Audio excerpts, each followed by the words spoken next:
اسألکم، میں تم سے سوال نہیں کرتا، مطالبہ نہیں کرتا. لا اسألکم علیہ اجرا، علیہ کی ہی ضمیر دین کی طرف لوٹ رہی ہے، اس کا مرجع دین کی خدمت. حضور فرماتے ہیں میں نے جو دین کی خدمت کی ہے، صفا و مروا کے درمیان میں نے بڑی کاوشیں کی ہیں. مقام طائف پر مجھے زخمی کیا گیا، میرے جسم اطہر سے خون منور نکلا گیا. میں نے لوگوں کی اس حالت میں بھی تکلیفیں برداشت کی ہیں کہ جب میں نماز پڑھنے کھڑا ہوا تو اس وقت لوگوں نے میرے پیٹھ مبارک پر ہوجری ڈالی، کئیوں نے رومال ڈال کر کھینچا، گلے میں نشان پڑ گئے. حضور علیہ السلام کو رب نے فرمایا اے محبوب آپ فرما دیجیے میں اس دین کی مشقت تکلیفوں پر تم سے کوئی اجر نہیں چاہتا. الا المودۃ فی القربى، صرف ایک چیز چاہتا ہوں اور وہ یہ ہے کہ میرے قرابت دار یعنی میرے اہل بیت سے سچی محبت کرنے لگ جاؤں. اسی مفہوم کو آج ہم نے سمجھنا ہے اور اس پر گفتگو ہوگی انشاءاللہ. حضور علیہ السلام مسجد نبی شریف کا ممبر ہے، جمعے کا دن ہے، حضور خطاب فرما رہے ہیں. ترمذی شریف کی حدیث نمبر 3786 ہے. اس کے راوی حضرت جابر بن عبداللہ ہیں. ایک روایت یہ آتی ہے کہ حضور سرور کائنات صلی اللہ علیہ وسلم باز فرما رہے تھے. ایک یہ ہے کہ جمعہ تھا، لیکن کبھی یہ کہ جمعہ تھا جب جمعہ کے اندر حضور بیٹھے ہوئے ہیں. ادھر توجہ کیجیے گا، حضور بیٹھے ہوئے ہیں، جمعے کا دن ہے، سامنے صحابہ کرام کا مجمع ہے. جس کا دل صحابہ کا نام سن کے ٹھنڈا ہونا ذرا وہ بولے سبحان اللہ. توجہ کرنا، صحابہ کے سامنے ذرا ذکر آل بیت ہونے لگا ہے.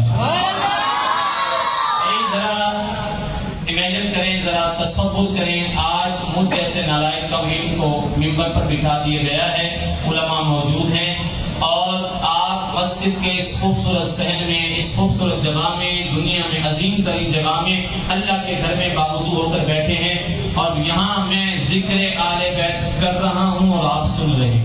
اگر آپ کی توجہ ہو، آگے مسجد اللہ کا گھر، ذرا تصور کیجئے مسجد نبوی شریف ہے اور مسجد نبوی کا منبر ہے. سننے والے عوام نہیں بلکہ حضور فرماتے اصحابی کالنجوم بأیہم اقتدیتم اہتدیتم، یہ میرے صحابہ ہدایت کے ستارے ہیں، جن کی پیروی کرو گے ہدایت پا جاؤ گے. یہ خاص ہے.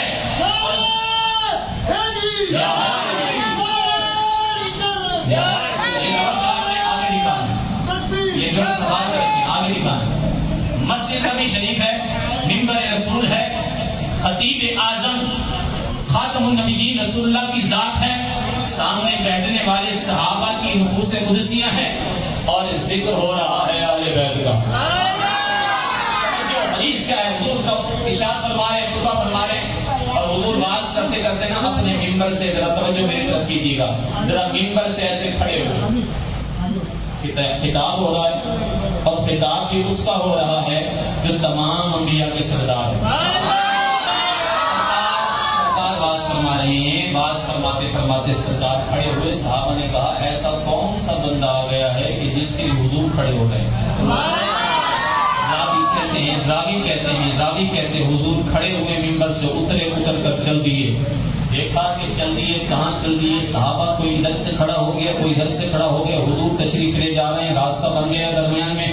جب دیکھا تو حضور علیہ السلام نے جا کر دو ننھے منھے بچوں کو اٹھایا جن کے جسم پر لال دھاری دار قمیصیں تھیں، چھوٹے چھوٹے سے تھے، ابھی چلنا سیکھ رہے تھے، چلتے تھے گرتے تھے، چلتے تھے گرتے تھے، ابھی تشریف لا رہے ہیں، قربان جائیے. ان کو گرتا چلتا دیکھا، حضور کو اتنا پیار آیا، منبر چھوڑا، آواز چھوڑا، اٹھے اور ایک کو اس گود میں اٹھا لیا، ایک کو اس گود میں اٹھا لیا، آ کر بیٹھ گئے اور بیٹھ کر کبھی تو صحابہ کو حضور مسکرا کر دیکھتے، کبھی ان کو مسکرا کر دیکھتے.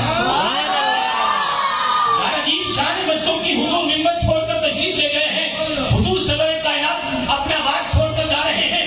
لوگ جانتے ہو یہ ننھے منھے بچے کون ہیں؟ صحابہ دیکھ کر مسکرا رہے ہیں، صحابہ اپنے عشق کے کشکول بھر رہے ہیں، حضور کے چہرے انور پر دیکھتے ہیں. پھر حضور جب ان شہزادوں کو دیکھتے ہیں، صحابہ ان کو بھی دیکھ کر اپنا کلیجہ ٹھنڈا کرتے ہیں. ایک گود میں بیٹھے ہوئے بچے کا نام حسن ہے اور دوسری گود میں بیٹھے ہوئے بچے کا نام حسین ہے. شان یہ ہے. چلیں جی یہاں پر ایک اور بات کرتا چلوں. مشکات المصابیح ترمذی شریف دونوں کتابوں کے اندر روایت موجود ہے. روایت کیا توجہ کیجیے گا. روایت یہ ہے کہ حضور علیہ السلام نے ایک دن ایک شہزادے کو اپنے کندھے پر سوار کیے ہوئے.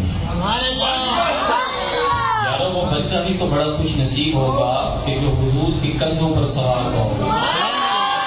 حضور کے کندھے پر ایک شہزادہ ہے اور جناب والا ایک شخص نے وہاں سے گزرے صحابی کو دیکھ کر کہا اے شہزادے تمہاری کیا شان ہے, کیسی عظیم و شان تمہاری سواری ہے. حدیث کے پاس ترجمہ کر رہا ہوں. وہ صحابی کہتے ہیں اے شہزادے تمہاری کیا شان ہے, تمہاری سواری بھی کیا عظیم و شان صاحب سواری ہے. یار یہ کوئی عام سواری کا لفظ ہے حدیث میں, بالکل یہی لفظ ہے. یہ کوئی عام نہیں جو سواری بنے ہوئے ہیں, یعنی مشابہت ہے. یہ وہ شخصیت ہیں کہ جن کی سواری یہاں سے نہیں بلکہ جنت سے لائی جاتی ہے, اور حرم سے لے کر مسجد اقصیٰ تک, اور مسجد اقصیٰ سے پہلا آسمان, دوسرا, تیسرا, چوتھا, پانچواں, چھٹا آسمان, ساتواں آسمان, پھر اس سے آگے فَقَانَ قَابَ قَوْسَيْنِ أَوْ أَدْنَىٰ کے مقام پر جو جائے, جس کی سواریاں جنت سے آئیں, اس خاتم النبیین کی شان یہ ہے کہ ان کے لیے سواریاں جنت سے آتی ہیں. قربان جاؤں ایک شہزادہ ان کے کاندھوں پر سوار ہے. کہتے ہیں سونیا شہزادیہ تیری بھی کیا شان ہے, تو امام الانبیاء کے کاندھوں پر سوار ہے, تیری سواری کی بھی کیا شان ہے. حضور نے فرمایا ٹھہر جا, تم یہ تو دیکھ رہے ہو کہ سواری کتنی عظیم ہے, یہ بھی تو دیکھو اس سواری پر بیٹھا سوار بھی کتنا عظیم ہے.